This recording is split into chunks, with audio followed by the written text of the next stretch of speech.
જસદણ તાલુકાના આટકોટ કૈલાસનગરમાં ડોક્ટર આંબેડકર જયંતિ નિમિત્તે આંબેડકર સ્ટેચ્યુને ફૂલહાર કરી રેલીમાં ધારાસભ્ય કુંવરજીભાઈ બાવળિયા જોડાયા હતા.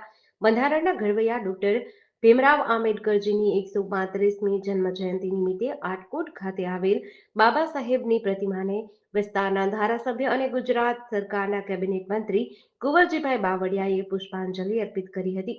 બાબા સાહેબના જીવન આદર્શોનું સ્મરણ કર્યું હતું. આટકોટના દલિત સમાજના જીતુભાઈ દાફડા, આટકોટના સરપંચ કાનાભાઈ નિલેશભાઈ જોટંગિયા સહિતના દલિત સમાજના આગેવાનો સહિત ઉપસ્થિત રહ્યા હતા. ગામના મુખ્ય માર્ગો પર રેલી યોજી હતી. આટકોટ પોલીસ દ્વારા કડક બંદોબસ્ત ગોઠવવામાં આવ્યો હતો.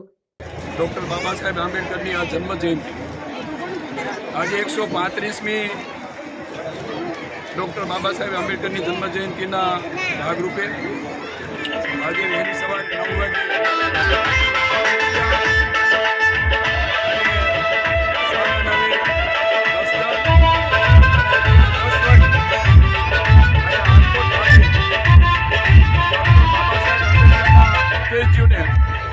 ફૂલહાર કરીને સૌ સમાજના દલિત સમાજના વરિષ્ઠ આગેવાનો તો ખરા પણ સૌ સમાજના ભાઈઓ બહેનો અને આગેવાનોની ઉપસ્થિતિમાં આજના 135મી જન્મ જયંતિની ઉજવણીના ભાગરૂપે આજે અહીંયા અમે આટકોટ ખાતે આવ્યા છીએ. લગભગ આ વિસ્તારની અંદર ડૉક્ટર બાબા સાહેબ આંબેડકરની ઉજવણી ખૂબ આ જન્મજયંતિ ઉજવણી ખૂબ ભાવભેરથી આ વિસ્તારમાં ઉજવવામાં આવે છે અને એના ભાગરૂપે અહીંયા આટકોટ ખાતેથી અમારા દલિત સમાજના અને સૌ સમાજના લોકોને આજનો આ કાર્યક્રમ આયોજન કર્યું છે.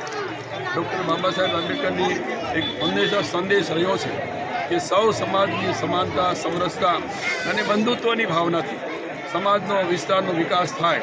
ડૉક્ટર બાબા સાહેબ આંબેડકર જેમનો જન્મ ભલે દલિત સમાજમાં થયો પણ એમનો સંદેશ હંમેશા સૌ સમાજને જોડવાનો, સમરસતાનો સંદેશ રહ્યો છે, રાષ્ટ્ર ભાવનાનો સંદેશ રહ્યો છે.